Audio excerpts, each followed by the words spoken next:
Welcome to our official YouTube channel the career hub. Myself Ranjeet Kumar Jha. आज मैं फिर acid and base salts का जो सेकेंड लेक्चर था पीएच एंड इट्स इम्पोर्टेंस में हुए पढ़ाने जा रहा हूँ। ठीक है, ओके। अब हम लोग स्टार्ट करते हैं, देखते हैं क्या सब है। सबसे पहले हम लोग जानते हैं जो यह पीएच क्या होता है। नहीं, पीएच क्या है तो हम लोग बचपन से ही पढ़ते आए हुए हैं, जो negative logarithm of hydrogen ion concentration. तो इसको हम ऐसे लिख सकते हैं ना, देखना, pH equal to minus log 10 base भी लिख सकते हैं, वैसे नहीं लिखा जाता है, हाइड्रोजन आयन कंसंट्रेशन। ये क्या है? हाइड्रोजन आयन का कंसंट्रेशन होता है। ये साइन इंडिकेट करता है किसको? कंसंट्रेशन को। इसको हम लिख सकते हैं ऐसे, यह साइन कंसंट्रेशन है। और इसमें यदि हम H फिट कर दें आयन के साथ तो क्या हो गया? Hydrogen ion concentration. इसको हम पूरा एक्सप्लेन कर सकते हैं ऐसे, हाइड्रोजन आयन कंसंट्रेशन। ठीक है, तो पीएच क्या हो गया? Minus log hydrogen ion concentration.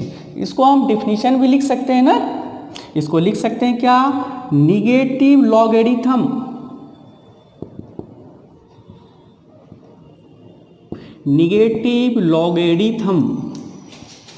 Of hydrogen ion concentration, यही वाला।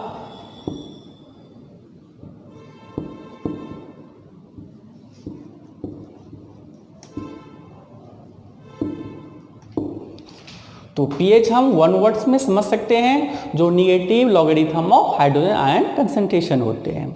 सिमिलरली इसी तरह से हम पीओएच भी लिख सकते हैं, नहीं, पोटेंजा ऑफ हाइड्रोक्सिल आयन जो होता है। तो पीएच को क्या बोलते हैं? पोटेंजा ऑफ हाइड्रोजन। एंड पीओएच क्या होता है? पोटेंजा ऑफ हाइड्रोक्सिल आयन। ठीक है, तो पीएच यहाँ देख लेना, पीएच को हम इस तरह से भी लिख सकते हैं, क्या? पोटेंजा ऑफ हाइड्रोजन। यह हाइड्रोजन का क्या होता है? पोटेंसी शो करेगा, नहीं। और फिर ये क्या होगा? पीओएच। इसको भी देखना है, हम लोग पीएच देख लिए थे, अब पीओएच क्या होता है? ये भी क्या होता है? निगेटिव लॉगरिथम होगा। और यह H प्लस ना होकर के OH माइनस आयन कंसंट्रेशन होगा। OH माइनस पहले बता दिए क्या होगा? Hydroxyl ion. तो OH को हम लिख सकते हैं ऐसे, OH। तो इसको हम पहले से ही जानते हैं क्या है? Hydroxyl ion. जैसे H प्लस इसमें क्या था? हाइड्रोजन आयन, तो OH माइनस क्या होता है? Hydroxyl ion. और ये जो साइन है ये किसको शो करता है? कंसंट्रेशन को, नहीं। तो हम इसको इस तरह से लिख सकते हैं। इसी में यदि हम फिट कर दें क्या? OH यही वाला माइनस, तो क्या हो गया?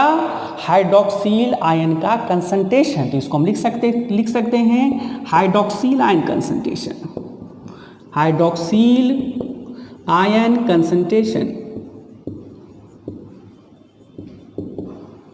ठीक है, इसको हम रब करते हैं।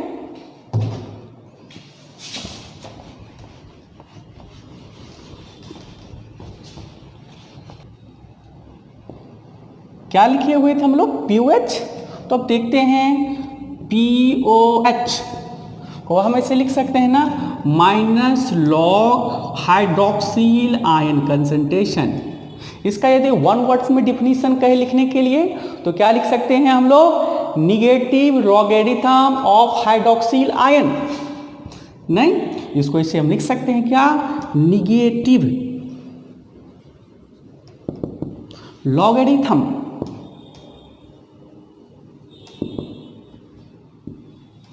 Of hydroxyl ion.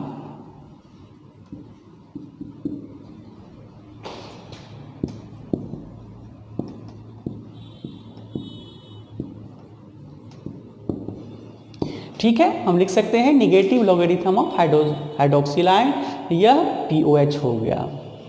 अब इसमें बहुत सारे न्यूमेरिकल हैं, लेकिन हम लोगों को यहाँ पर इसका काम नहीं है, क्योंकि जब हम लोग कोई भी एसएससी, रेलवे या अदर कॉम्पिटिटिव एग्जाम में जाते हैं तो पीओएच और पीएस से हम लोगों को न्यूमेरिकल बेस्ड क्वेश्चन बहुत कम आते हैं तो कहाँ पे, नीट हुआ, जेई हुआ, यहाँ सबसे क्वेश्चन आते हैं। ठीक है, तो हम लोगों को इसका न्यूमेरिकल पार्ट सॉल्व नहीं करेंगे। अब एक चीज़ और याद रखना, क्या, यह भाई pH plus pOH equal to क्या होता है, 14। इसको याद रखना ही,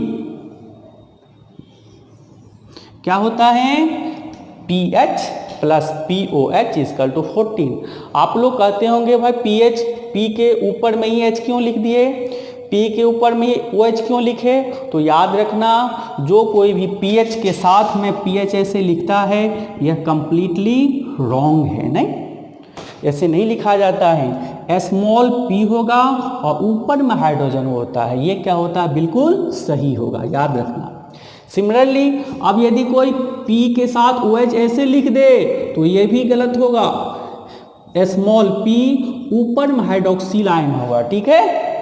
तो यह जो पार्ट होगा यह बिल्कुल सही होगा, ऐसे लिखा हुआ, याद रखना, ऐसे ही लिखना है। तो अब लोग हम जान लिए pH plus pH equal to क्या होगा, 14।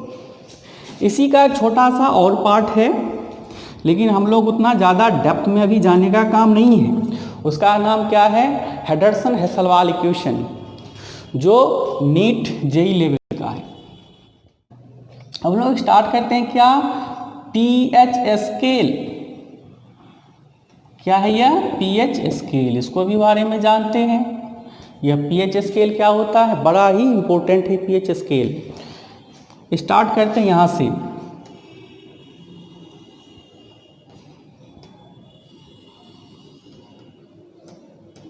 यह स्टार्ट होगा, बीच में कर देते हैं, ये 7 हो गया, ये 0, ये 14, ये क्या, पीएच स्केल 0 से 14 तक होगा, नहीं, तो इसको हम ऐसे भी लिख सकते हैं, यह हमारा 0 हो गया, तो ये 1 2 3 4 5 6 7 है ये, तो यहाँ पर लिख सकते हैं 8 9 10 11 12 13 और यह 14 हमारे पास है ही, नहीं। अब ये होता है क्या, यहाँ पे हाइड्रोजन का कंसंट्रेशन यहाँ पे सबसे लो होगा और यहाँ पे O वाले पार्ट के पास क्या होगा, सबसे हाई होगा, नहीं। हम देख रहे हैं क्या, 0 पे H प्लस आयन का कंसंट्रेशन क्या है, हाई है, और 14 पर क्या, हाइड्रोजन का कंसंट्रेशन बहुत ज़्यादा क्या है, लो है। तो हम देख लें एक चीज़, यहाँ से क्या होगा, एसिडिटी इंक्रीज कर रही है ना, इधर आएगा तो एसिडिटी इंक्रीज करेंगे, एसिडिटी क्या हो रहा है, इंक्रीज हो रहा है इधर, नहीं, और फिर एसिडिटी इधर क्या हो रहा है, डिक्रीज कर रहे हैं इधर, जैसे जैसे ये जाएंगे, यहाँ से जैसे जैसे जाएगा इसका एसिडिटी क्या होगा, डिक्रीज करेगा। एक चीज और देख लें, तो इधर हाइड्रोजन आयन क्या हो रहा है, एसिडिटी इंक्रीज कर रहे हैं तो H प्लस आयन इंक्रीज कर रहा है ना, H प्लस आयन इंक्रीज कर रहा है इधर, और इधर क्या हो रहा है, एसिडिटी डिक्रीज कर रही है, मतलब H प्लस आयन क्या हो रहा है, यहाँ पर डिक्रीज कर रहा है। समझ में आ रहा है ना, एसिडिटी बढ़ रहे हैं यहाँ, मतलब H प्लस आयन क्या हो रहा है, बढ़ रहा है। यहाँ पर बहुत ज़्यादा H प्लस आयन होगा, सबसे ज़्यादा होगा यहाँ पे, और यहाँ पे क्या होगा, सबसे लो होगा H प्लस आयन। इसका ठीक है, यदि हम रिवर्स चलें तो H प्लस से यहाँ आयन क्या हो रहा है, यहाँ पे डिक्रीज हो रहा है ना, इंक्रीज हो रहा है ना, तो OH माइनस यहाँ पे इंक्रीज होगा, नहीं। तो यहाँ पर अपोजिट भी लिख सकते हैं बेसिसिटी केस में, लेकिन उतने ज़्यादा लिखने की काम नहीं है। अब हम लोग चलते हैं, क्या स्ट्रॉन्ग एसिड क्या होगा और स्ट्रॉन्ग बेस, स्ट्रॉन्ग वही चलते हैं। यहाँ पे 3 वाले पार्ट देखो, 0 से लेकर के जो 3 है यहाँ तक, यह किस चीज़ को शो करेगा, जो यह वाला पार्ट यहाँ से यहाँ तक क्या है, स्ट्रॉन्ग एसिड है, क्या है, स्ट्रॉन्ग एसिड, नहीं, यहाँ से लेकर के यहाँ तक। फिर यहां से लेकर के यहां वाले पार्ट क्या होगा, वीक एसिड होगा। क्या होगा, वीक एसिड। ठीक है। अब फिर इसी तरह से देखना है क्या, यहां वाली हाफ कर देते हैं, ये वाला जो पार्ट हो गया हाफ हो गया, मतलब 10 और 11 के इधर। तो ये वाला जो पार्ट होगा क्या होगा, और यहां से लेकर के यहां वाला पार्ट क्या होगा। तो यहां वाला पार्ट क्या होगा, मतलब 10.5 ले सकते हैं, 10.5 से लेकर के 40 तक। ये क्या होगा, स्ट्रॉन्ग बेस होगा। इधर वाला पार्ट क्या है, स्ट्रॉन्ग बेस है। इधर वाला फिर पार्ट क्या है, मान लो 7 से ज़्यादा, ग्रेटर देन 7 टू 10.5, ये आपका क्या है, वीक बेस है। क्या है, वीक बेस। इतना चीज़ हम लोग जान गए। नहीं, एसिडिटी यहाँ पर क्या हो रही है, इंक्रीज कर रही है, एसिडिटी डिक्रीज करेंगे। बेसिसिटी के केस में जाएंगे तो बेसिसिटी यहाँ पर क्या होगा, डिक्रीज करेगा, यहाँ इंक्रीज करेगा। इंक्रीज करेगा तो OH माइनस आयन यहाँ पर इंक्रीज करेगा, और यहाँ पर OH माइनस आयन क्या होगा, डिक्रीज करेगा। ठीक है, इसको देखना और याद रखना है। ठीक है, तो बात तो समझ गए ना। जो यहाँ पर H+ आयन क्या होगा, बहुत ज़्यादा लो होगा। क्या होगा, लो होगा, हाइड्रोजन आयन। ठीक है, और यहाँ पर जो हाइड्रोजन आयन है वह क्या होगा, बहुत ज़्यादा हाई होगा। नहीं, याद रखना इसको। H+ आयन यहाँ पर क्या है, हाई है, इसीलिए मोर एसिडिक है।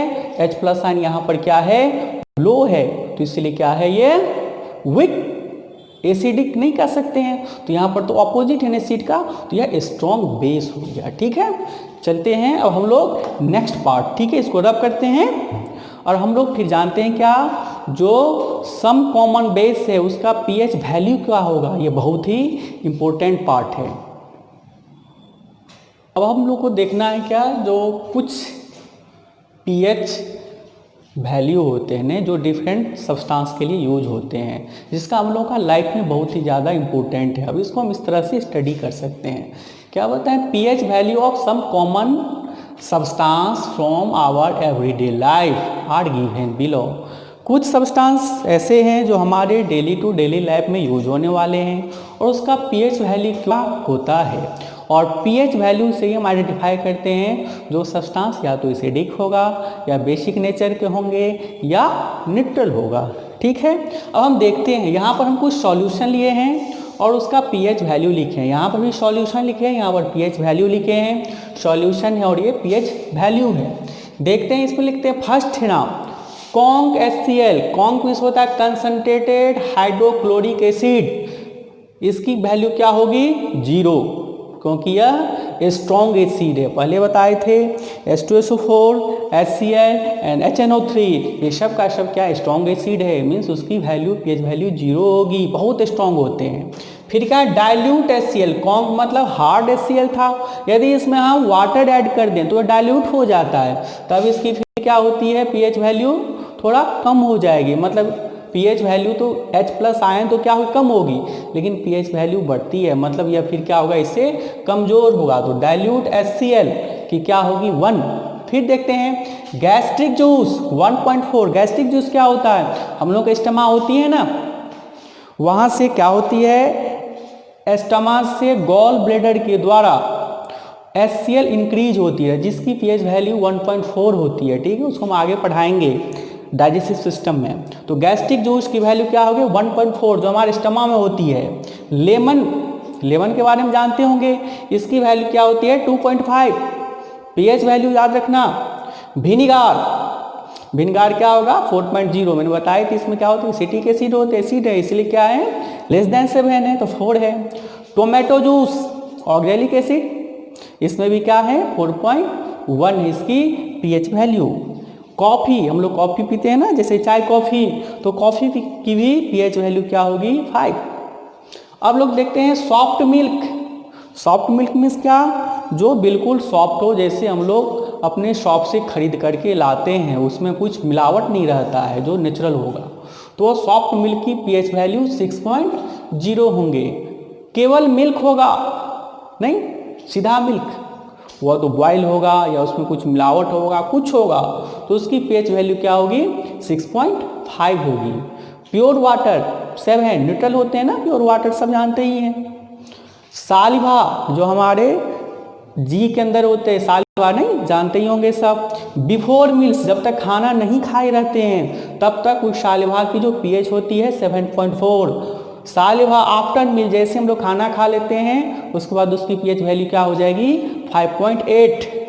ब्लड, ह्यूमन ब्लड होते हैं, उसका भी pH वैल्यू क्या है? 7.4। इसको जरूर याद रखना, ये हर एक कम्पिटिटिव एग्जाम में क्वेश्चन आते हैं। जो ह्यूमन ब्लड का pH क्या होगा वो लिख देना 7.4। और एक क्वेश्चन आता है क्या, जो गैस्ट्रिक जूस, जो हमारे सालिवा है, जो हमारे स्टमाम होती है, हाइड्रोक्लोरिक एसिड, उसकी pH वैल्यू 1.4 होती है। बड़ा इंपॉर्टेंट है, ब्लड वाला और गैस्ट्रिक जूस, इसकी 1.4, इसकी 7.4। फिर टूथपेस्ट, हम लोग जो टूथपेस्ट यूज करते हैं उसकी pH वैल्यू 8 होती है। फिर है baking soda solution 8.5। Baking soda तो जानते ही होंगे, क्या खाना में जो हम लोग सोडा का यूज करते हैं, नहीं, तो उसका 8.5 pH होती है। वॉशिंग सोडा सॉल्यूशन, जिसका हम लोग कपड़ा धोने में जिस सोडा का यूज करते हैं, डिटर्जेंट जिसको बोलते हैं, उसकी pH वैल्यू क्या होगा? 9, क्योंकि बेसिक नेचर के होते हैं। एग्स खाते हैं ना, इसकी pH वैल्यू 7.4 होती है, इसको भी याद रखना। एक्स की pH वैल्यू 7.4 होती है, नहीं। फिर है क्या? Dilute NaOH। डाइल्यूट जैसे हमारे पास क्या था? HCl, स्ट्रॉन्ग एसिड, इसी तरह से ये NaOH जो है स्ट्रॉन्ग बेस है। यदि यह डाइल्यूट NaOH, डाइल्यूट मीन्स पतला, पानी मिला हुआ यदि NaOH है तो उसकी pH वैल्यू 13 होगी, मतलब थोड़ा वीक होगा। कॉन्क HNOH, यह बहुत ज़्यादा क्या है? हार्ड है, तो उसकी pH वैल्यू 14 होगी, तो मतलब यह स्ट्रॉन्गेस्ट बेस हो गया कौन? Conc NaOH।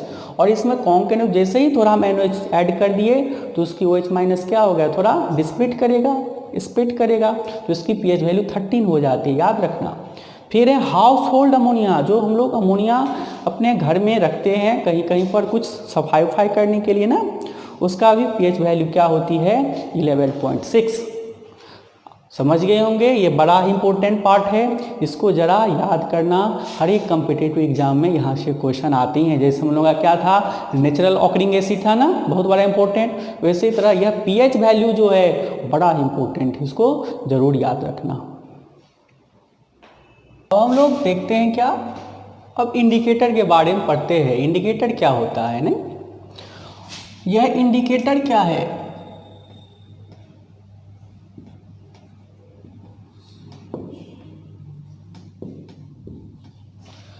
इंडिकेटर तो सब जानते होंगे पहले से, जो क्या करता है? कलर चेंज करे। क्या करेगा? कलर चेंज करता है। इस संसार में बहुत सारे इंडिकेटर है, नहीं, जिसको हम बोलते हैं रंग बदलना। रंग बदलने वाले तो बहुत सब हैं, परंतु हम लोगों को केमिस्ट्री ऑफ पॉइंट के व्यू से 2 ही टाइप्स के इंडिकेटर पढ़नी है। यह 2 टाइप्स के इंडिकेटर होते हैं केमिस्ट्री में, एक यूनिवर्सल इंडिकेटर और सेकेंड जो होगा वो सिंथेटिक इंडिकेटर होते हैं। फर्स्ट होता है यूनिवर्सल इंडिकेटर, ठीक है, ये क्या है? यूनिवर्सल इंडिकेटर है। और दूसरा जो होगा उसको क्या कहते हैं? Synthetic indicator, SYNTHETIC।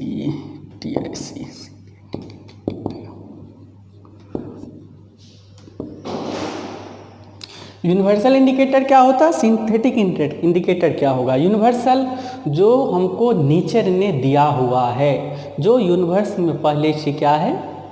सभी जगह पाए जाते हैं। बट सिंथेटिक इंडिकेटर होता है जो लेबोरेटरी में ही क्या होते हैं? फॉर्म किया जाता है, बनाया जाता है, नहीं। तो यूनिवर्सल इंडिकेटर के बारे में जान लें। यह यूनिवर्सल इंडिकेटर क्या होते हैं? मेनली 3 टाइप्स के होते हैं, जिसमें हम लोग पढ़ाए हुए थे क्या? लिटमस। क्या पढ़ाए हुए थे हम लोग? लिटमस। तो पहले अब हम लोग थोड़ा इसी के बारे में जान लेते हैं। पहले यूनिवर्सल इंडिकेटर क्या होगा? यूनिवर्सल इंडिकेटर, यह यूनिवर्सल इंडिकेटर मेनली इसका 2 कैटेगराइज है। फर्स्ट होता है लिटमस, क्या होगा? लिटमस। और second one is turmeric.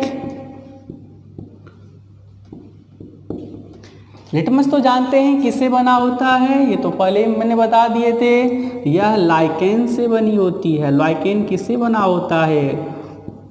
Fungi से, नहीं।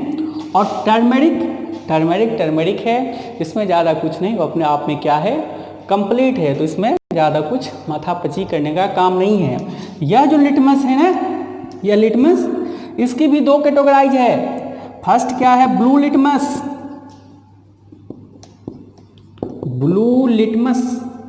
नहीं। और सेकंड क्या है, आप लोग जानते ही होंगे, रेड लिटमस, नहीं। और टर्मेरिक है, यह थर्ड वन अपने आप में क्या है, इंपॉर्टेंट है। लिटमस टू टाइप्स के, ब्लू एंड रेड लिटमस, और टर्मेरिक हो गया। तो mainly universal indicator three types के में जिसको हम डिस्ट्रीब्यूट कर सकते हैं, red litmus, blue litmus and turmeric. इतना चीज़ तो हम जान ही गए। जो लिटमस तो लाइकेन से बनी होती है, फंगी होता है इसमें, या टू टाइप्स को होंगे, ब्लू और रेड, और टर्मेरिक ही हुआ, नहीं। इसका हम एक चार्ट देख लें। चलो यूनिवर्सल इंडिकेटर। अब थोड़ा हम कुछ नेचुरल इंडिकेटर के भी बारे में जान लें। तो यूनिवर्सल इंडिकेटर तो पढ़ लिए, ओके, इसको रब करते हैं।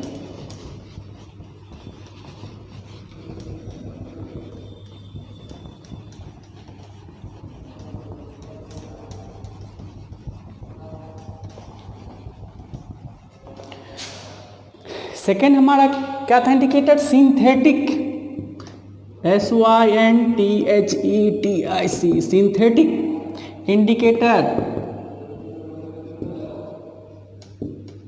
सिंथेटिक मीन्स क्या? जो मैन मेड है, जो लेबोरेटरी में परफॉर्म किया गया है। ये भी टू टाइप्स के मेनली होते हैं। वैसे तो बहुत इंडिकेटर होते हैं, लेकिन हम लोग टू टाइप्स के ही स्टडी करते हैं, वो भी हम लोग कॉम्पिटिटिव एग्जाम में नहीं। यह लेबोरेटरी वर्क है, जो BSc MSc करते हैं उनका यहाँ पर यूज बहुत ज़्यादा होता है। फर्स्ट नाम था मिथाइल ऑरेंज।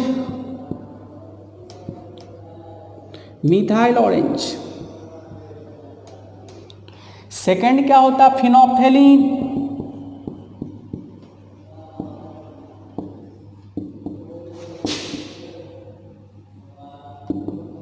ठीक है, फर्स्ट है मिथाइल ऑरेंज, फिनोप्थेलिन। लेकिन मुझे इसके बारे में स्टडी ज़्यादा करने की काम नहीं है, क्योंकि हम लोगों को यहाँ से क्वेश्चन नहीं आते हैं, यह प्रैक्टिकल वर्क है। ठीक है, इसको यहाँ पर ऐसे ही हम लोग कट कर देते हैं। ठीक है, इसको फिर हम रब करते हैं।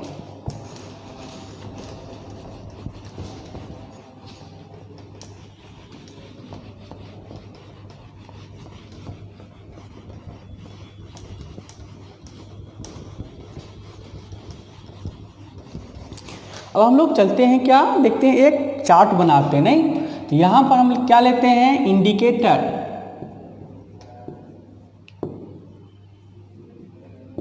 यहां होगा एसिड, यहां होगा बेस। यह जो यूनिवर्सल इंडिकेटर है, यह क्या रोल प्ले करता है? इसकी क्या रोल है एसिड के साथ, क्या रोल है बेस के साथ, तो हम लोग स्टडी करते हैं। ठीक है, हम इंडिकेटर में पहले बता दिए थे, तो लिटमस दो टाइप का फॉर्म करेंगे, एक रेड एंड ब्लू, तो हम लिख दें यहां पर क्या? रेड लिटमस, नहीं। दूसरा क्या था? ब्लू लिटमस, तो लिख दिया यहां पे ब्लू लिटमस। ठीक है, तीसरा क्या था? टर्मेरिक, तो लिख दिया यहां पे टर्मेरिक। अब देखिए, मैंने पहले ही बता दिए थे, जो इंडिकेटर क्या करता है, रेड लिटमस क्या करेगा एसिड में, यह एसिड में काम करेगा।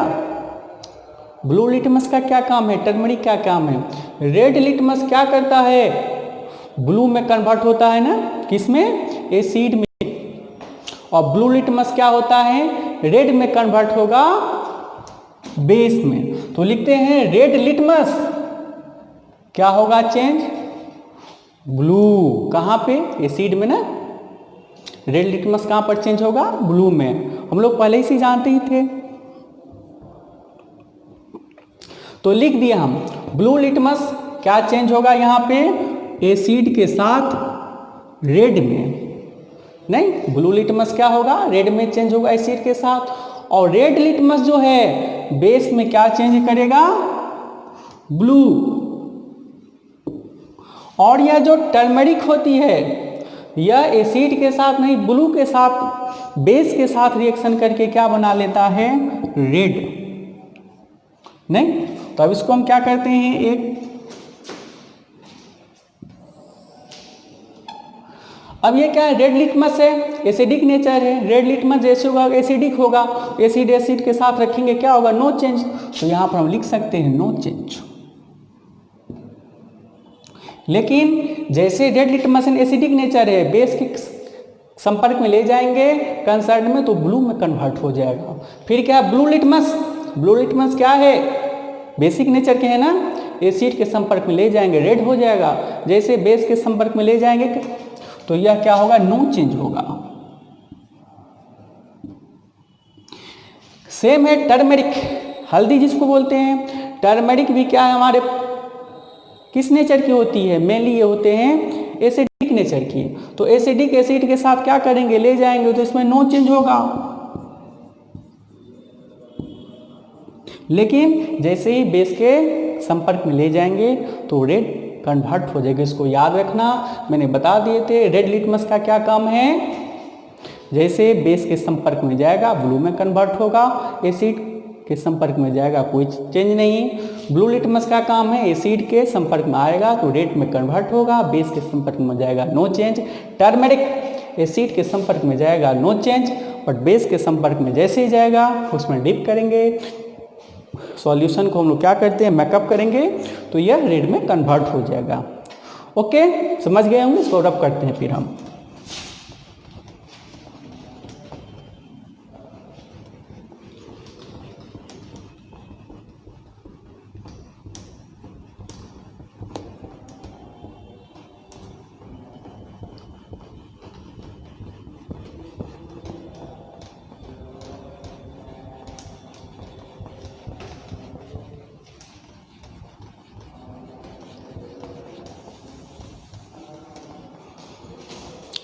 ठीक है,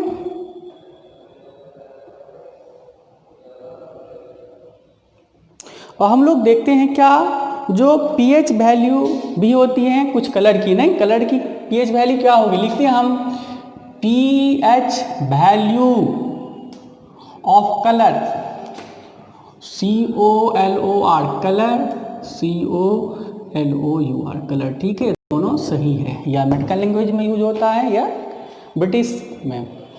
तो पीएच वैल्यू ऑफ कलर, तो मैंने पहले इंडिकेटर पढ़ाए थे, तो वास्तव में इंडिकेटर से जुड़ा होगा ना लिटमस पे बेस। तो हम लोग बचपन से ही पढ़ते आए हुए थे स्पेक्ट्रम में जो विबग्योर क्या होता है, नहीं लिखते थे ना, विबग्योर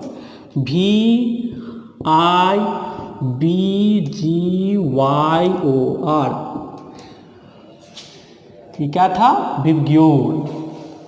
अब यहाँ पर देख रहे हैं क्या, यह जी है ना, ये क्या है, बिल्कुल बीच में है, यह न्यूट्रल होगा। इसकी पीएच वैल्यू मान करके चलें जो 7 ही होगा। और जो इस साइड बचा, किधर, इस साइड, ये सब का सब क्या होंगे, बेसिक नेचर होंगे, याद रखना। इधर वाला जो बचा ना कौन, VIB मतलब वायोलेट, इंडिगो एंड ब्लू, ये तीनों का तीनों क्या होगा, बेसिक नेचर की होंगे। क्या होंगे, basic nature means more than 7 to 14, इसका ये रेंज होगा। अब हमारे पास क्या बचा, YOR, इसको हम लिख सकते हैं येलो, ऑरेंज एंड रेड। इसकी जो पीएच वैल्यू होगी क्या, 1 to 7 होगा, क्योंकि यह सब का सब क्या है, यह एसिडिक के है ना नेचर की। तो 1 है, 0 to 7, 7 to 14। अब हम लोग इसमें थोड़ा स्टडी करते हैं ना, जो किसकी क्या कलर होगी। तो रेड है, रेड की 3 पॉसिबिलिटी है, या तो इसकी वैल्यू 0 होंगे, 1 भी हो सकते हैं, 2 भी हो सकते हैं, नहीं तो अब जीरो है, जीरो मीन्स हार्ड रेट, जिसका जो बहुत ज़्यादा क्या होगा, डीप रेड होगा, उसकी पीएच वैल्यू जीरो होगी, ठीक है। जो उससे लाइट होगा उसकी 1, और जो उससे भी लाइट होगा उसका पीएच वैल्यू क्या होगा, 2 हुआ, इसका याद रखना, ठीक है। जो हार्ड रेड होगा उसकी पीएच वैल्यू 0, उससे जो लाइट होगा उसका 1, उससे भी जो लाइट होगा उसकी पीएच वैल्यू क्या होगा, 2 होगा। अब देखते हैं हम लोग ऑरेंज। अब लोग 2 और 2 तक तो देख लिए, बचा क्या है 3 और 4। ऑरेंज के लिए, हर एक के लिए 2-2 डिस्ट्रीब्यूट है, 3 और 4। यदि वह डार्क ऑरेंज है तो उसकी पीएच वैल्यू 3 होगा, और सीधा यदि लाइट ऑरेंज है या ऑरेंज है तो उसकी पीएच वैल्यू 4 होगी। येलो है तो येलो की भी क्या हो सकते हैं, 5 और 6। यदि डार्क येलो है तो उसकी पीएच वैल्यू 5 होगी, और यदि सिंपल येलो है तो उसकी पीएच वैल्यू क्या होगी, 6 होगी। और यह ग्रीन है भाई, ये क्या है, ग्रीन। ग्रीन की पीएच वैल्यू 7 ही होती है, मतलब ये क्या हम लोगों का न्यूट्रल है, ये क्या है, न्यूट्रल है। और ये सब का सब क्या इस साइड में एसिडिक नेचर की है। अब लोग हम चलते हैं ब्लू के बारे में भी देख लें। ब्लू ना, ब्लू क्या कहता है, ब्लू की भी 7 तक तो हो गई, इसका मतलब ये क्या बच रहा है, अभी आगे बढ़ेगा ना, 8, 9। यदि डार्क ब्लू है तो उसकी पीएच वैल्यू 8 होगी, और लाइट ब्लू है या सिंपल ब्लू है तो उसकी पीएच वैल्यू 9 होगी। अब बचा ये इंडिगो, 8, 9 तो हो गया, अब बच गया यहाँ पर क्या, 10, 11 ना, 10 और 11। इंडिगो कहता है क्या, यदि डार्क इंडिगो है तो उसकी वैल्यू क्या है, 10 है, यदि लाइट होगा तो 11 होगा, याद रखना, ठीक है। अब बचा यह वायोलेट ना, वायोलेट, इसकी क्या हो सकती है, 12 भी हो सकती है, 13 भी होगा, और 14 भी होगा, नहीं। तो वायोलेट जानते ही होंगे, इसकी यदि वह बहुत ही ज़्यादा क्या है, डार्क है तो 12 होगा, ये यदि उससे थोड़ा लाइट है तो 13 है, उससे भी लाइट है तो यह 14 है, ठीक है। इसको याद रखना, ये सब का सब क्या है, एसिडिक नेचर था ना, तो ये सब का सब क्या है, बेसिक नेचर के हैं, ठीक है। और ये मैंने बता दिए हैं न्यूट्रल है। तो यह कलर का जो पीएच है यह किसी बुक में नहीं मिला, मैंने अपने ब्रेन का यूज़ करके आप लोगों को समझाने के लिए कह दिए हैं। ये दिमाग में रख लेना, जैसे मैंने बता दिए थे, जो रेड का 3 कैटेगराइज है, ऑरेंज का भी 3 कैटेगराइज है, डार्क लाइट, येलो का भी डार्क लाइट, ग्रीन कलर जो होते हैं ये न्यूट्रल होते हैं, इसकी पीएच वैल्यू 7 होती है, ब्लू का भी 2 कैटेगराइज है, डार्क लाइट, इंडिगो का डार्क लाइट, वायोलेट का भी, जैसे हम लोगों का रेड का था 3 कैटेगराइज ना, 0, 1, 2, सबसे ज़्यादा जो डीपेस्ट रेड हो गया 0, उससे थोड़ा कम 1, उससे थोड़ा 2, तो इसी में भी जो सबसे ज़्यादा डीपेस्ट होगा उसकी 14, उससे जो थोड़ा होगा 13, उससे भी जो थोड़ा कम होगा उसका 14 है, ठीक है। ये समझ गए होंगे, अब इसको हम रब कर लेते हैं, ठीक है, ओके।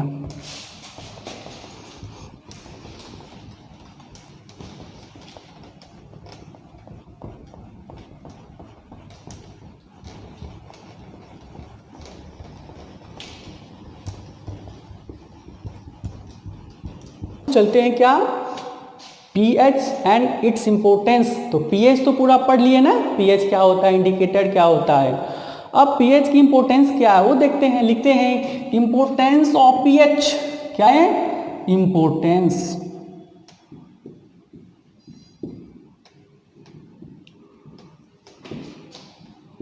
Importance of pH. यह जो पीएच है इसका इम्पोर्टेंस तो है ही, क्यों, यदि यह लेस देन 7 हो गया तो acidic, greater than 7 basic. But सभी जगह देखा जाता है, खास करके जो लिविंग ऑर्गेनिज्म है या ह्यूमन बींग्स है या एनिमल्स है, वो सब का सब कंफर्टेबल फील करता है क्या, कहाँ से, जिसका बेस 7 के अप्रॉक्स हो, न तो 7 से ज़्यादा होना चाहिए न कम, लेकिन 7 मान लो 6.9 है या 7.1 है तो वहाँ तक क्या होता है, कंफर्टेबल होते हैं। वो सभी चीज़ के लिए उपयोगी है, ह्यूमन बींग्स के लिए भी, लिविंग ऑर्गेनिज्म के लिए भी, नहीं जितने भी हैं, एनिमल्स के लिए भी, और जो हम लोग का क्रॉप्स है, नहीं क्रॉप्स कहाँ से, हम लोग मिट्टी से ही फाइंड करते हैं ना, सॉइल से। तो सॉइल का भी pH 7 मेंटेन होना चाहिए, नहीं। तो इम्पोर्टेंस ऑफ pH के बारे में हम लोग स्टडी करते हैं, ठीक है। थोड़ा हम कुछ फर्स्ट में हम देखते हैं क्या इम्पोर्टेंस ऑफ pH में। जो सॉइल है जहाँ से हम लोग क्रॉप क्या करते हैं, उगाते हैं, ग्रो होता है, तो सॉइल बड़ा इम्पोर्टेंट रोल प्ले करता है pH के लिए। सॉइल का वैसे pH तो 7 होगा, नहीं, बट देखा गया है क्या, जो यह 4 से लेकर के 8.3 तक वैरी करता है। क्या 8.3 मतलब सॉइल 4 हो गया तो एसिडिक हो गया, नहीं, 8.3 हो गया तो बेसिक हो गया। तो ना तो ये हमारा काम का है, ये काम का है, तो 7 मेंटेन करना पड़ेगा ना सॉइल को, क्रॉप्स को ग्रो करने के लिए। तो लोग डिफरेंट टाइप्स का क्या करते हैं, यूज़ करते हैं, जैसे फर्टिलाइजर है ना, यूरिया है, पोटास है, ये सब है। तो सॉइल का pH मेंटेन रखने के लिए डिफरेंट टाइप्स के कंपोस्ट भी होते हैं, नहीं, वो भी यूज करते हैं। तो सॉइल का pH मेंटेन क्या लिखते हैं, सॉइल मेंटेन, छोड़ो मेंटेन उंटेन नहीं लिखते हैं, सीधा लिखते हैं क्या, सॉइल क्या करता है, pH मेंटेन करने के लिए डिफरेंट टाइप्स का कंपोस्ट होते हैं, खाद होते हैं, नहीं, उसका यूज करते हैं, पोटास का यूज करते हैं, यूरिया का यूज करते हैं। क्यों, क्योंकि फसल को ग्रो करने में हेल्पफुल होती है, ठीक है। तो सॉइल का भी pH बड़ा ही इम्पोर्टेंट है, याद रखना। क्यों, क्योंकि ये वैरी करता है 4 से लेकर 8.3 में। इसको मेंटेन करने के लिए डिफरेंट टाइप्स का फर्टिलाइजर यूज करते हैं, नहीं, तभी हम लोग का क्या होगा, फसल होगा, ठीक है। अब सेकेंड पॉइंट हम देखते हैं, यह एनिमल्स के लिए क्या है। एनिमल्स का जो pH होता है ना, वह 7 से 7.8 के बीच में वैरी करता है। 7 तो भैया ठीक है, बट 7.8 क्यों हो रहा, बेसिक नेचर की नहीं होनी चाहिए। तो इसको भी क्या करता है, मेंटेन करना पड़ता है। ना तो एसिडिक नेचर की होनी चाहिए, ना बेसिक नेचर की होनी चाहिए। यदि ये ज़्यादा हो गया तो भी गड़बड़ी, कम हो गया तो भी गड़बड़ी, नहीं, तो इसको भी मेंटेन करना पड़ता था। pH का बड़ा ही इम्पोर्टेंट रोल है हमारे ह्यूमन बॉडी में भी और लिविंग ऑर्गेनिज्म में भी। क्यों, क्योंकि pH मेंटेन रखना पड़ता है, ठीक है। अब थर्ड पॉइंट पर चलें। अब लिखते हैं क्या, टूथ डिके।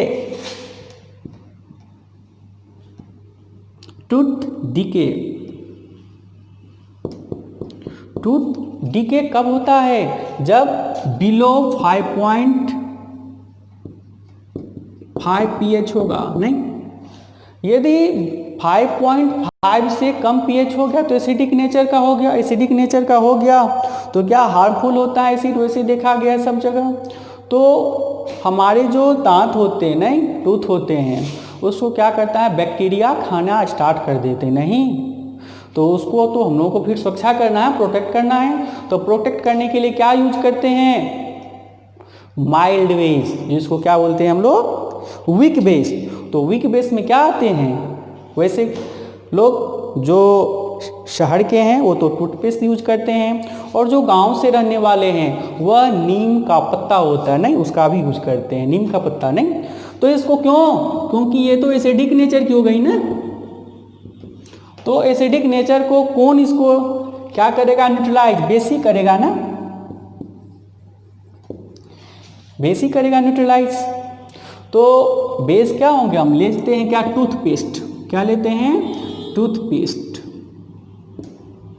टूथपेस्ट जिसकी pH वैल्यू क्या होगी, इसकी होती है 8.0। तो यह 8.0 का pH लेकर के हम 5.5 जो हमारे दांत में पहले से बना हुआ टीथ में क्या एसिडिक, और जो जिसके कारण जर्म है, बैक्टीरिया आ गया, उसको क्या करता है, मारता है, नहीं, और हमको उससे प्रिवेंट मिलती है।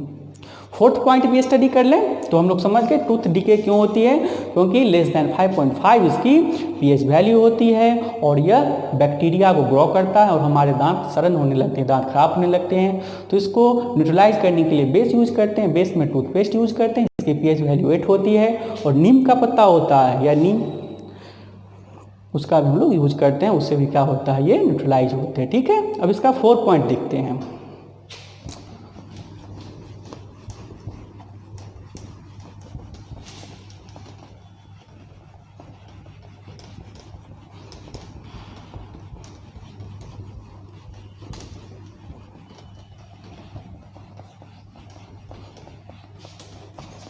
फोर्थ पॉइंट देखते हैं इसका हम, डाइजेस्टिव सिस्टम। ये भी बड़ा इंपॉर्टेंट है, डाइजेस्टिव।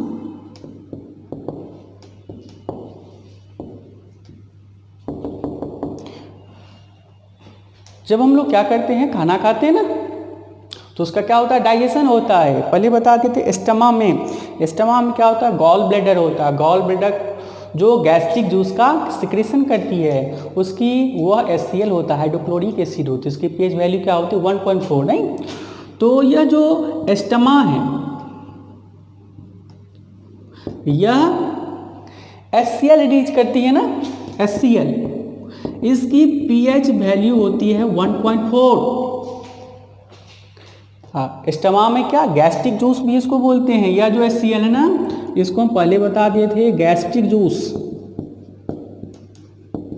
भी कहा जाता है, जिसकी पीएच वैल्यू वही होगी, नहीं ये वाला 1.4। HCl कहो या गैस्ट्रिक जूस कहो, दोनों सेम नाम है। बट यह HCl क्या होती है, कभी कभी बढ़ जाती है, जिस कारण हम लोग क्या होता है, पेट में गैस फॉर्म करने लगती है।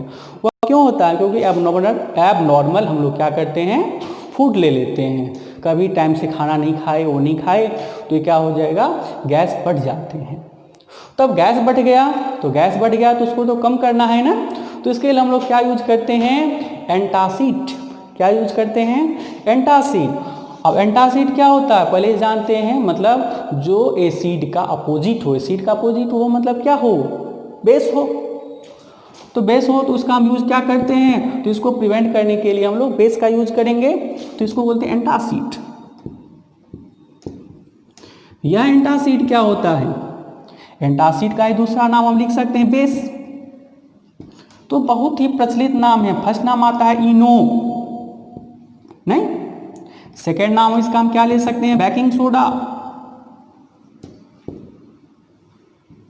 यह दोनों क्या होते हैं, कॉमनली यूज होते हैं। अब जब हम लोग थोड़ा केमिकल में जाते हैं, इसको इससे भी नहीं ठीक हो रहा है, तो डिफरेंट टाइप्स के ड्रग होते हैं, उसका भी यूज कर लेते हैं। जैसे क्या होता है, पेंटाप्राजोल, नहीं, इस्माप्राजोल,